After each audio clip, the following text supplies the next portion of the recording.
Christmas പുതുവത്സര കാലത്ത് 50 കോടിക്കടുത്ത് വിറ്റുവരവുമായി Supplyco. Christmas പുതുവത്സര ചന്തകൾ ഉൾപ്പെടെയുള്ള വിൽപ്പനശാലകളിൽ സന്ദർശിച്ച ആളുകളുടെ എണ്ണം 8,11,00,000മായി.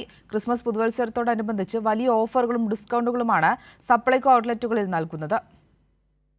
ഡിസംബർ 22-നാണ് സപ്ലൈകോയുടെ ക്രിസ്മസ് പുതുവത്സര ചന്തകൾക്ക് സംസ്ഥാനത്ത് തുടക്കമായത്. ക്രിസ്മസ് ഒഴികെയുള്ള ദിവസങ്ങളിലാണ് 8,11,00,000 ആളുകൾ സപ്ലൈകോയുടെ ക്രിസ്മസ് ഫെയറുകൾ ഉൾപ്പെടെയുള്ള വിൽപ്പനശാലകൾ സന്ദർശിച്ചത്. 48,08,00,000 രൂപയുടെ വിറ്റുവരവും ഇക്കാലയളവിൽ സപ്ലൈകോയിൽ നടന്നു.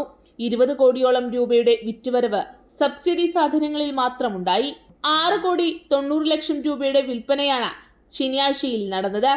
6 ജില്ലകളിലെ പ്രത്യേക ജില്ലാ ഫെയറുകളിൽ ഇതുവരെയായി 50.4 ലക്ഷം രൂപയുടെ വിൽപ്പനയും നടന്നു.